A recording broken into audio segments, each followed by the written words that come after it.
Madame, Messieurs, chers téléspectateurs, bienvenue dans votre émission 4e de couverture. Aujourd'hui, votre émission accueille M. Ababakar Safingom. Après une longue pratique parlementaire, il a décidé de partager cette expérience avec vous, lecteurs. M. Ngom, merci d'avoir accepté cette invitation. Merci, c'est moi, merci, c'est moi. Écrire n'est pas toujours facile, surtout en ce qui concerne la pratique parlementaire. Qu'est-ce qui vous a poussé, en premier abord, de coucher sur papier votre expérience? Merci, M. Top. Je suis le directeur technique de l'Assemblée nationale depuis 16 ans. À ce titre, en dehors du travail dévolu à tout service technique, à tout directeur technique, j'ai une certaine proximité avec les députés. En fait, nous sommes dans les salles de commission qui en principe sont à huis clos, mais nous sommes parmi les fonctionnaires parlementaires qui assistent à ces commissions. Nous aussi, pendant les plénières, comme nous gérons le système audiovisuel de l'Assemblée, nous sommes obligés toute la journée, toutes les plénières, depuis que nous sommes là-bas, de suivre les débats parlementaires. Mais si en tant que directeur technique, on a la possibilité de voir les débats des anciennes législatures. À ce titre, nous avons constaté que malgré l'activité qu'on voit à l'Assemblée, je l'ai dit à plusieurs reprises, je ne déresponsabilise pas les acteurs dans le travail, mais on a remarqué que malgré ce que nous constatons à l'Assemblée, la perception des populations à l'égard de l'Assemblée nationale n'est pas positif. J'évite de dire le mot positif, je préfère dire n'est pas optimal, parce qu'en tant que scientifique, j'évite souvent d'être péremptoire parce que je n'ai pas de mesure, mais n'est pas positif, n'est pas optimal. Et ça depuis les indépendances. Je vous rappelle que c'est l'Assemblée nationale qui avait arbitré le problème entre le président Dia et le président Senghor. Et cela ne devrait pas être le cas, parce que notre pays quand même a une très longue pratique parlementaire. Et l'expérience doit servir dans la bonne pratique. Je rappelle que les premières traces du parlementarisme sénégalais remontent d'avant la révolution de 1789 avec les Saint-Louisiens. Saint-Louis à l'époque était occupé par les Anglais.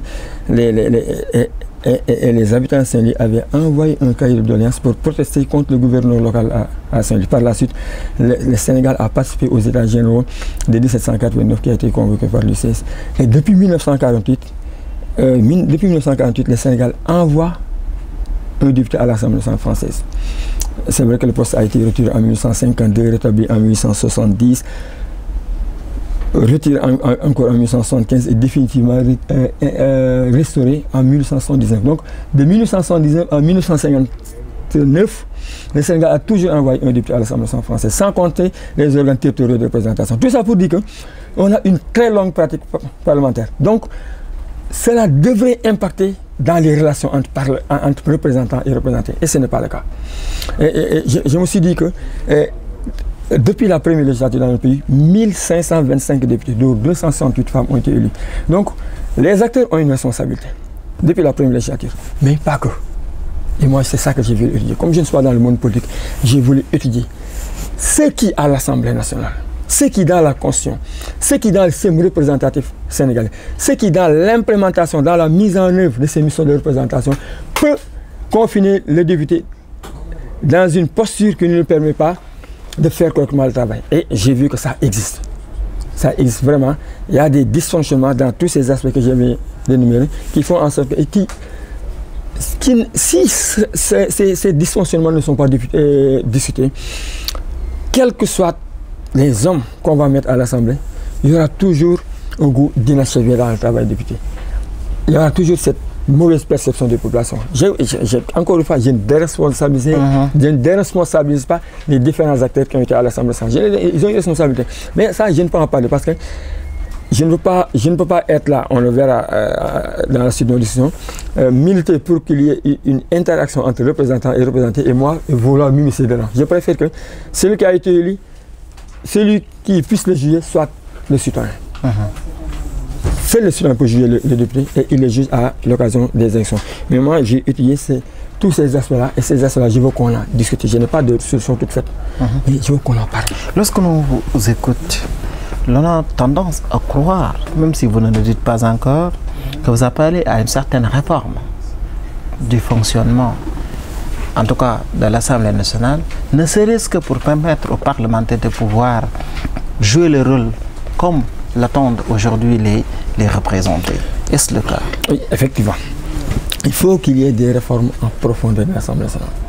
J'ai parlé de la Constitution, c'est par rapport aux attentes des populations. Mais je vous donne un exemple pour dire qu'il y a, pour mieux répondre à votre question.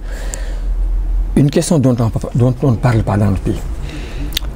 Dans les prérequis pour être député, il n'est pas exigé aux candidats de parler français. C'est le cas pour le candidat à la fonction suprême du président de la République. Mais si vous voulez être député, dans les prérequis, il ne vous est pas exigé cela. Monsieur Top, vous élisez un député, les populations lui font confiance. Il est député à l'Assemblée nationale. Il ne parle pas français, ne lit pas français. Et que toute la documentation, les exposés motifs, tout ça est écrit en français. Et à ce gars-là, vous lui dites, vous le jugez par rapport à les appréciations qu'il va faire de ce travail. Vous lui dites, vous comprenez, vous pensez, vous ne parlez pas français, d'accord. Mais les documents qu'on vous a donnés là, il faut en débattre. Il faut peut-être les amender ou pas. Il faut la voter oui ou non. Est-ce qu'il n'y a pas un paradoxe dans tout ça? Est-ce que ça n'interroge pas un peu les contradictions de notre système démocratique? Et pourtant, peut-être je peux me tromper, les gens en parlent peu. Moi, c'est à ça que j'appelle. Et autre chose, voyez pendant les élections, les campagnes électorales, pour les élections législatives, les députés promettent moins et moins aux populations. Et nous savons tous que la constitution actuelle de la République du Sénégal, c'est la constitution de la 3e République. Même la constitution de la 2e République a été largement inspirée de la constitution de la 5e République française. Pourquoi cette constitution de la 5e République française a été mise en place? C'était pour éviter les instabilités dans les gouvernements de la 4e République. Je lisais ce matin d'ailleurs que, parce que la 4e République c'est de 1946 à 1958. De 47 à 58, 24 gouvernements ont défilé en France. C'était pour éviter ça qu'ils ont institué la constitution de la 5e République française le 4 octobre 58. Et nous sommes largement, presque toutes les dispositions de cette constitution, en tout cas en ce qui concerne l'Assemblée nationale, on le trouve dans les dispositifs concernant notre pays. Et de l'avant même des têtes pensantes de ces constitutions, qui sont le général de Gaulle et Michel Debré, cette constitution a été faite pour arrêter, pour mettre fin à la subordination de l'exécutif aux parlementaires, pour confiner l'Assemblée nationale dans une posture qui lui permette de faire un travail, oui, mais dans un périmètre bien défini. Et il y a tellement, j'en ai parlé dans le livre, il y a tellement de dispositions dans la Constitution française, aussi bien dans la Constitution sénégalaise, qui limitent les députés. Et pourtant, quand on voit en campagne, peut-être, je parle, les candidats le savent ou pas, ils promettent même ils font même des promesses aux populations qui ne concernent pas les députés. Exact. C'est fréquent. Moi, je suis à la maison. C'est cher, oui. Voilà. Donc, je cite seulement un seul article. Cet article, à ce que je sache, n'existait pas dans la 4e République française.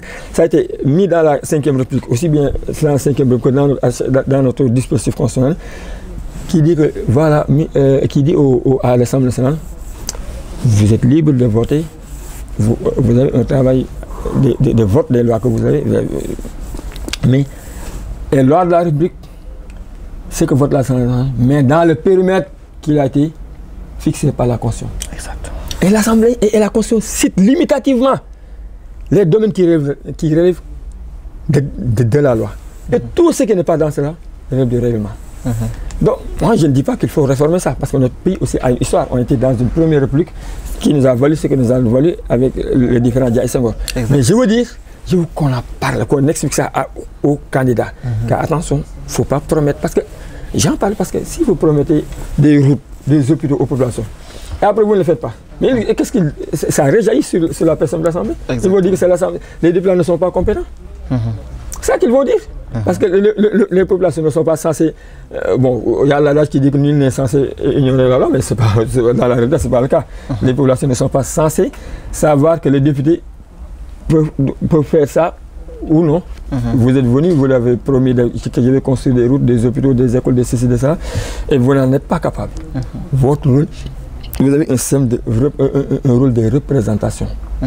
Vous avez un rôle de législation, vous avez un rôle de contrôle. C'est ça les missions du député. Donc, il faut à l'Assemblée opérer des réformes profondes, aussi bien dans ces 3 missions, c'est-à-dire l'organe de législation, j'en ai parlé si vous voulez, je vais y revenir, l'organe de législation même, le système représentatif sénégalais et l'implémentation de ces missions. Nous allons parler du système représentatif sénégalais, mais avant cela, vous avez parlé tout à l'heure aujourd'hui des limites de la langue pour certains députés qui aujourd'hui, il faut le dire, reçoivent les documents en langue française, mais pour la plupart ne parlent même pas français, ne savent pas l'écrire. N'est-il pas temps donc que l'on tende vers, non pas une réforme de la représentation des députés, mais aussi et surtout, il faudrait qu'on essaie de démocratiser les textes à ce sens où celui qui parle par exemple une langue autre que la langue française, puisse réellement comprendre ce qui se dit à l'Assemblée nationale. Le pulaar pour la comprendre à travers peut-être une organisation de sorte que les documents seront en pulaar, que les documents peuvent être même des documents audio pour préparer les députés, le manding, le wolof, etc. etc. Aujourd'hui, vous qui êtes directeur de l'Assemblée nationale, n'est-il pas temps d'envisager ce genre de solution? Il faut dire que dans ce sens aussi, l'Assemblée a fait des efforts parce que en 2014, et ça c'est une vieille doléance, tous les présidents qui sont succédés à l'Assemblée, les députés qui sont succédés à l'Assemblée ont plaidé dans ce sens. C'est-à-dire à l'Assemblée nationale, il y a ça c'est le règlement intérieur de l'Assemblée. Il est fait obligation à l'administration qu'à la fin des débats, que tout ce qui a été dit soit consigné dans un document qu'on appelle le journal des débats. Depuis l'arrivée du président, l'ouverture de la plénière, jusqu'à ce que le président lève la séance. Ce qui se passait avant, quand les gens s'exprimaient en langue nationale, parce qu'après, les documents sonores là, c'est nos services qui gèrent ça, sont en temps réel transcrits. C'est-à-dire ce sont des dames, donc des secrétaires qui sont réquisitionnés, qui sont des gens de l'Assemblée. Ils sont affectés à des commissions de vice-présidence, des choses comme ça. Mais les juges de plénière, on les appelle pour la transcription. Pour la transcription. Donc elles écoutent les éléments sonores en temps réel, pendant que la séance dure. Elles transcrivent ce qu'elles entendent. Tout. Monsieur le Président, telle chose, je ne suis pas d'accord, tout est transcrit. Mais quand ils arrivent, quand elles entendent un orateur qui s'exprime en langue nationale, Wolf pour la ainsi de suite, elles mettaient en parenthèse langue nationale. De sorte que ces interventions-là n'étaient pas disponibles pour les historiens, pour la postérité. C'est ça qui se faisait avant. Maintenant, en 2012-2014, c'est en 2014 qu'on a commencé à l'utiliser, il y a maintenant des cabines d'interprétation. Il y a 8 cabines d'interprétation. Il y a d'abord les 6 langues codifiées. Je ne les ai pas en tête, mais en tout cas, ce sont les langues les plus connues, Wolof, etc. Et le français. Et le français. De sorte que, quand vous vous exprimez dans une langue locale, vous avez les autres députés qui comprennent votre langue ou qui ne comprennent pas français, ils ont la possibilité de vous écouter. C'est une interprétation simultanée, quoi. Mais donc ça a été fait. Donc au moins c'est une avancée par rapport à la compréhension dans la séance plénière. Maintenant, dans la séance plénière, on peut dire que le ministre comprend les députés comprennent les collègues et ils comprennent Ils se comprennent. Voilà. Ça c'est le fait. Maintenant, ça c'est pendant le débat. En amont, parce qu'en amont, il y a la commission. Parce que la loi, quand elle arrive à l'Assemblée, elle est d'abord étudiée en commission. Ensuite, si la commission vote la loi, elle arrive en plénière. À ce niveau-là, il y a actuellement rien. Il n'y a pas encore une solution. Actuellement, les députés, ils viennent, le ministre, il lit son exposé des motifs en français. Là-bas, il n'y a pas de cabinet d'interprétation. Il lit son exposé des motifs en français. Vous comprenez, c'est bon. Vous lui posez des questions. Si vous êtes obligé de lui poser une question en français ou bien en wolof, comme au Sénégal, parce que tout le monde comprend wolof, vous lui posez une question en français ou en wolof.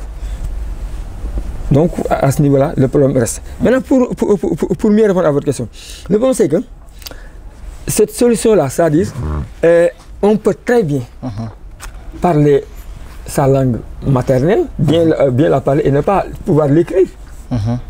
Et l'écrire et le lire. Et la lire, excusez-moi. D'où la solution sonore proposée par ailleurs. Parce que, par exemple, un document reste un document. Si, par exemple, le parlementaire ne peut pas lire, n'est-il pas possible qu'il peut avoir accès à ce document à travers la disponibilité d'éléments sonores? La solution sonore, ce sera donc pour l'exposé du motif du ministre et pour les rapports de la commission. Exact. Mais les documents qui arrivent à l'Assemblée nationale, ce n'est pas seulement ça. Le ministre, il lit l'exposé du motif, ça fait 2 pages. Mais après, il y a un tas de documents qui accompagnent ça. Et pour ces documents-là, les documents qui montrent les politiques, les différentes politiques qui ont été mises en place dans les différentes conditions du pays, ça, ce n'est pas possible.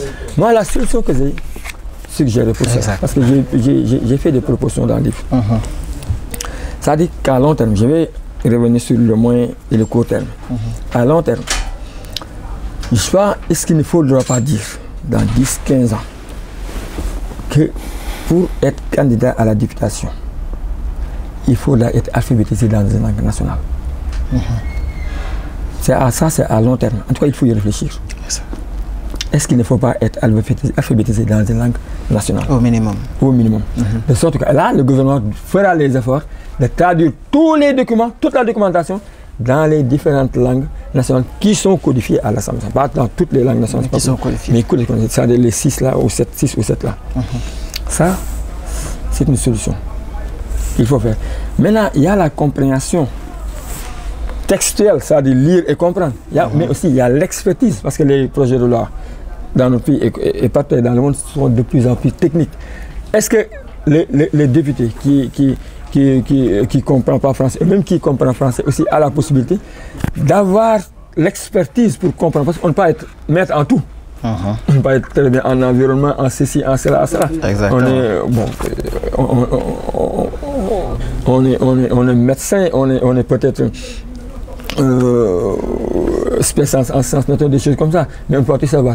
L'autre solution que j'ai proposée, c'est qu'il y ait un partenariat entre l'Assemblée nationale et les universités. Il y a des assemblées parlementaires à l'Assemblée qui sont dans les commissions, surtout au niveau de la commission des finances, mais qu'il y ait un partenariat entre l'Assemblée nationale et les universités. Il y a beaucoup d'étudiants, docteurs ou doctorants, qui cherchent du travail. Et ça peut être un début de solution, de fait que l'Assemblée nationale puisse avoir un partenariat avec ces universités-là, que le député qui a quelque chose qu'il ne comprend pas puisse appeler. Moi, je suis concret dans les propositions, appeler un numéro vert à l'université, soit n'importe quelle université, on peut lui mettre en relation avec un étudiant pour qu'il puisse l'assister. Sur ce point-là, sont les propositions que j'ai faites sur ce point-là. Mais c'est un gros problème. Et il faut. Vous suivez le débat public comme moi. On n'en parle pas. Moi, encore une fois, je ne déresponsabilise personne. Depuis la première législature jusqu'à maintenant, il y a des dysfonctionnements qui relèvent des acteurs. Et vous avez tout à l'heure parlé également du second, de la seconde réforme, selon vous, qui constitue la représentation des députés à l'Assemblée nationale. L'organisation de la représentation. Vous savez, pour la représentation, moi je pense que des 3 missions de l'Assemblée nationale, la mission de représentation est la plus importante. Elle est la plus importante. Et à ce titre, j'avais même la Constitution, en son article 59, elle dit bien: l'Assemblée représentative de la République du Sénégal porte le nom de l'Assemblée nationale. Donc ça, c'est le fondement juridique du système représentatif sénégalais. Et vous avez remarqué, M. Topin, l'Assemblée n'a pas dit, la Constitution n'a pas dit l'Assemblée de contrôle. Elle n'a pas dit l'Assemblée de législation. Parce que cette mission de représentation-là, c'est cette mission-là qui légitime même la présence du député à l'Assemblée nationale. Maintenant, depuis 1789, en France, le mandat impératif est interdit. Comme nous aussi, nous avons cet héritage institutionnel, le mandat impératif est interdit dans notre pays. Dans notre pays, le mandat est représentatif, libre et général. Exact. C'est ça. Je donne souvent une parabole sur le mandat représentatif et le mandat parlementaire pour que les gens puissent bien faire la différence. Le mandat représentatif, si je veux vous donner une parabole, c'est comme votre enfant qui est mineur. Vous l'amenez au passeport, en tout cas, quelque part dans l'administration, pour lui signer il a besoin de signer des papiers. Exactement. Vous voyez cet enfant-là, il est mineur, c'est votre fils. En tout cas, vous êtes son tuteur légal. Vous n'allez pas lui demander, est-ce que je dois signer ici? Vous ne lui demandez pas ça? Non. Vous signez ça à sa place. Exact. Et tout ce que vous faites, lui est imputable. Même si vous lui dépossédez de nos biens, à sa majorité, il ne peut pas dire, ah moi c'est bien là, m'appartient toujours. Exactement. Non, c'est fini. Exactement. Donc c'est ça le mandat représentatif. Les députés, ils décident à la place du peuple. Et tout ce qu'ils décident est imputable au peuple. C'est-à-dire, on l'applique. Parce qu'il représente le peuple. C'est-à-dire, à la place, à cet instant où il vote, ce n'est pas lui qui vote, c'est la nation sénégalaise qui vote. Exact. Je vais y revenir. Maintenant, le mandat impératif. C'est comme les concessionnaires, par exemple, je parlais de téléphonie, d'électricité. Il faut envoyer un technicien chez vous. Pour lui dire que vous allez chez Monsieur Top, il a un problème de téléphone, vous lui dépannez ça. Donc l'agent qui vient là, il a un mandat. Exact. On lui dit, va chez Monsieur Top Pour faire ça, et ça, tu le fais à 9h. De 9h à 9h30. Et l'employeur a la possibilité d'appeler Monsieur tel, n'allez plus chez Monsieur Top, allez chez. Donc, il a un mandat dans la durée, dans la tâche, et il peut être révoqué. C'est ça le mandat impératif. Exact. Donc c'est pas possible au Sénégal de l'avoir. Ça, nous sommes d'accord. Mais j'ai parlé tout à l'heure du mandat représentatif. Mais je vous ai bien expliqué, je vous ai bien donné cette parabole-là. Mais est-ce que les citoyens l'entendent de cette oreille? Non, les citoyens, au contraire, ils demandent des comptes aux députés. Nous l'entendons chaque jour. Exact. Avant de voter, qu'ils sachent que c'est nous qui les avons mis là-bas. Même avant de voter, ils doivent nous demander la permission. Et ça, ce n'est pas le mandat représentatif. Donc, les dispositions de la Constitution, l'acception que le citoyen fait de cette mission de représentation est différente de celle que le député ou que la Constitution fait, est différente de l'acception que le député ou la Constitution en a. Exactement. Et ça impacte les relations entre représentants et représentants. Maintenant, moi, la proposition que j'ai faite à ce niveau-là, parce que, comme je vous l'ai dit, nous avons hérité de la France. Donc, il y a ces deux dysfonctionnements qui se trouvent dans le mandat représentatif. C'est-à-dire, il y a ce problème-là entre représentants et représentés, dont je viens de parler. Il y a aussi un autre problème, c'est par rapport à la définition de la représentation. Par rapport au mode de désignation du député. Et pour ces deux-là, j'ai fait des propositions. Pour ce qui est de la relation entre représentants et représentés, Monsieur Top, vous êtes bien informé, vous êtes journaliste. Mais je ne suis pas sûr, je vais me tromper, j'espère me tromper, que si je vous demandais les députés qui représentent votre département à l'Assemblée, je ne suis pas sûr que vous puissiez le dire. Et vous n'êtes pas seul. Moi, je suis de Fissel dans le département de Bourg. Si vous demandez à mes parents là-bas, à Fissel, qui sont les représentants à l'Assemblée, peuvent vous le dire. Même à Dakar. Exact. Donc, il n'y a pas de relation. Les citoyens et les députés, il n'y a aucune relation entre eux. En tout cas, il y a une relation, mais ce n'est pas interactif. Et les citoyens là, ils jugent pourtant le travail du député.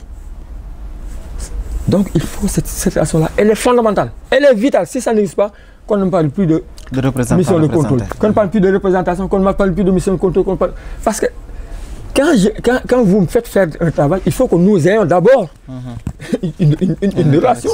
Ça, c'est la base. C'est pourquoi la Constitution n'a pas parlé des autres missions. Elle a parlé de cette mission-là parce que c'est cette mission-là qui légitime les autres. Si vous ne m'envoyez pas faire quelque chose, si je le fais, si vous sortez ici, il y a des gens les agents de nettoyage là, ils font du bien travail. Mais quel que soit votre volonté, si vous vous immiscez dans le travail, vous vous mettez à balayer, mais à la fin du mois, on ne va pas payer. Parce qu'on ne nous a pas mandaté. Donc c'est ça la mission de représentation. Mais la solution que j'ai préconisée à ce niveau, c'est qu'il y ait que l'Assemblée soit amenée au niveau de la société, qu'il y ait dans les différentes circonscriptions des permanences parlementaires. Ça sont des maisons de parlement, ça c'est l'Assemblée dans la société, l'Assemblée locale. Que le citoyen, quand il vient à l'Assemblée, il ne peut pas voir le député. Il a besoin de voir un député. Il n'en a pas les moyens. Au lieu de faire le tour de la ville, j'ai besoin du numéro tel ou tel député, qu'il vienne dans cette permanence-là. Il peut ne pas trouver le député là-bas, mais il trouvera là-bas un agent, une secrétaire, des choses comme ça. Il dit que moi j'ai une doléance, je veux parler au député, je lui dis ceci, je lui dis cela. Et ça pourra au moins faire en sorte qu'il y ait une relation entre les députés et les citoyens. Exact. Sans cela, il n'y a pas lieu de parler des autres missions de l'Assemblée nationale. Et ça, je veux qu'on en parle. Moi, j'ai fait cette proposition-là. Je ne dis pas qu'il faut qu'on la mette en œuvre comme ça, mais qu'il y ait d'autres propositions, qu'on en discute. Exact. Mais il n'y a pas cette décision. Moi, je veux qu'on parle des problèmes. Que le débat puisse s'ouvrir, qu'on puisse en débattre. L'autre inconvénient, et ça, comme je vous dis, on a hérité des institutions françaises. Et la France, quand même, ils ont apprivoisé ces deux inconvénients qui se trouvent dans le mandat représentatif. C'est la définition de la représentation par rapport au mode de désignation du député. Dans notre pays, le scrutin est double. Il y a des députés qui sont élus dans les ressorts nationaux. C'est le système. C'est le scrutin proportionnel. Il y a des députés qui sont élus dans le ressort de la circonscription. Majoritaire. Quand on fait des propositions, moi j'ai fait des études scientifiques avant d'être ingénieur informaticien. Ce qu'on m'a appris, avant de faire des propositions, il faut qu'on fasse, si on ne peut pas avoir les mêmes solutions si on ne fait pas les mêmes constats. Le constat, je vous l'ai dit, c'est qu'il y a un décrochage citoyen. Les citoyens, il y a une cassure entre les citoyens et l'Assemblée nationale. Et la conséquence de ça, c'est un abandon. Les citoyens ne se soucient même plus de ce qui se passe à l'Assemblée. L'information officielle, l'information de l'Assemblée ne l'intéresse pas. Parce qu'il y a cette rupture qui existe. À ce niveau, et tant qu'on ne va pas recoller cette relation entre députés et représentants, il n'y a pas une solution pour les autres missions. Ce que j'ai proposé, et malheureusement ou heureusement, c'est à rebours de ce que propose la classe politique. Qu'est-ce que j'ai proposé? C'est qu'on réforme le système de désignation du député. Qu'on instaure un scrutin uninominal. Uninominal. Aujourd'hui, il y a 165 députés. Il y a 15 qui sont élus au niveau de la diaspora. Exact. Il y a 150 qui sont élus au niveau du pays. Qu'on crée 150 circonscriptions. Et que chaque circonscription élit un député. Il y a des inconvénients, on va y revenir. L'avantage, c'est que si M. Top, vous êtes sur une liste de candidatures et vous occupez la première ou la deuxième place, les citoyens, parce que moi, tout ce que je dis là, je le dis par rapport aux citoyens. Mon curseur est sur le citoyen. Quelle prise a le citoyen sur votre élection? Vous qui êtes à une place éligible. Quelle prise? Est-ce qu'il peut dire que M. Top là, je ne vais pas voter pour. Je ne suis pas d'accord pour son élection. Il n'y peut rien. Quand il vote, même quand il vote pour un député de sa circonscription, en même temps il vote pour vous. Exactement. Et il faut redonner aux citoyens cette possibilité-là. Vous savez, le système de démocratie occidentale que nous avons adopté a une particularité. C'est-à-dire, la souveraineté appartient au peuple qui l'exerce par ses représentants. Donc les moments d'élection là sont des moments extrêmement importants. Ce sont des moments de restitution. C'est des moments qui permettent aux citoyens de récupérer cette souveraineté et de la donner à qui ils veulent. Donc pendant ces moments-là, les citoyens doivent avoir une prise sur l'élection de chacun. De chacun. Exact. Mais souvent les partis politiques ils disent que non, le citoyen proportionnel permet aux petits partis d'avoir des députés. D'accord.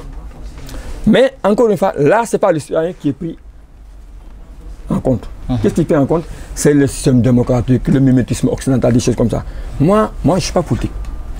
J'ai fait des propositions par rapport à ce qui peut améliorer la perception de l'Assemblée, la perception du citoyen sur l'Assemblée et l'image que projette l'Assemblée nationale sur la société.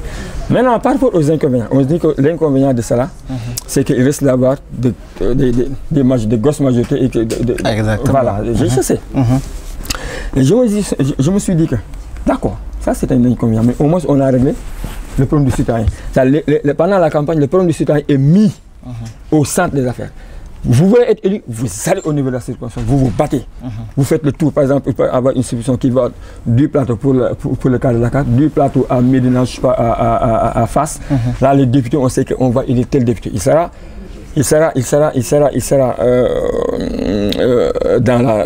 présenté par un parti. Parce que moi, dans mes propositions, je ne conçois pas la participation des indépendants aux élections nationales. Parce que, et ça, pourquoi? Parce que je veux que, d'abord, pour en revenir à cet inconvénient, l'inconvénient dont on a parlé, c'est-à-dire le fait qu'il risque d'avoir des majorités écrasantes sur les partis au pouvoir à l'Assemblée, ça va obliger les partis politiques à se coaliser. Parce qu'aujourd'hui aussi, le problème de l'Assemblée, c'est la crédibilité de la politique dans le pays. Tant que la politique ne sera pas crédible au Sénégal, il n'y a même pas besoin de parler de l'Assemblée. L'Assemblée, c'est la politique. Moi, c'est à ça que je crois. L'Assemblée, c'est d'abord la politique. Si vous avez un destin pour votre pays, si vous voulez changer le destin de votre pays, il faut faire la politique. Moi, je ne crois pas aux candidatures indépendantes. À ces incursions temporaires, venez, voilà, je suis le Messie pendant un an, après vous retournez dans la société. Les problèmes des citoyens sont des problèmes pérennes. Il faut être à leur côté, pérennement. Donc, la solution qui peut être adoptée par rapport à cette crainte des majorités écrasantes à l'Assemblée, c'est que les partis peuvent se réunir en coalition. Et si c'est fait, ça va. Et je vous le dis, la Grande-Bretagne aujourd'hui est considérée comme la mère, le Parlement britannique est considéré comme la mère des parlements du monde entier. En Grande-Bretagne, je ne fais pas du mimétisme. Moi, j'ai fait mes propositions par rapport au constat dans mon pays. Mais en Grande-Bretagne, le soutien est uninominal à un tour. Le Sénat américain, aux États-Unis, le Sénat est beaucoup plus puissant que la Chambre des représentants. Au Sénat, le soutien est uninominal à un tour. En France, c'est à 2 tours. Mais ça a une histoire. Moi, le seul que je propose, c'est qu'il ait le soutien soit à un tour. Pourquoi? J'en finis là-bas. Parce que vous voyez ce qui se passe en Belgique, en Israël. C'est-à-dire avoir des parlements, par exemple, sur 10 parlementaires, on dit que tel à 2, l'autre à 3. Vous imaginez dans notre pays, la situation de notre histoire politique là, s'il y avait à l'Assemblée, il n'y a aucune majorité. Vous voyez ce qui se risque de se passer dans notre pays? Les élections sont faites pour dégager des majorités et gérer. Les élections, ce n'est pas pour faire une photographie des forces politiques en présence. Il faut que les partis se réunissent en coalition, aillent au niveau des électeurs et se fassent confiance. Après, l'électeur va décider. Comme ça, il y aura cette relation fondamentale, nécessaire entre les députés et le Parlement. S'il n'y a pas cette relation, il n'y a pas lieu de parler de mission de contrôle, il n'y a pas lieu de parler de mission de législation. C'est pourquoi j'ai fait cette proposition. Maintenant, encore une fois, je ne dis pas que c'est ça qui doit être fait. C'est une proposition. Qu'on en parle. Je veux que, au-delà des acteurs, qu'il y ait une responsabilité, mais que les acteurs peuvent et doivent juger. Qu'on parle, nous, des institutions. Merci beaucoup, M. Ngom. Vous l'avez compris, ce livre vient à son heure parce que, d'après l'auteur, il faudrait que l'on débatte de la pratique parlementaire, mais aussi que l'on discute aujourd'hui de ce qui pourrait améliorer, ce qui pourrait réformer cette pratique. En tout cas, M. Ngom, on me signale depuis 5 minutes que c'est la fin de l'émission. C'est un immense plaisir d'échanger avec vous et surtout, c'est hyper important, on y découvre énormément de choses. Espérons que les lecteurs vont s'approprier cet ouvrage-là et au moins essayer de pouvoir poursuivre ce débat-là parce que c'est important.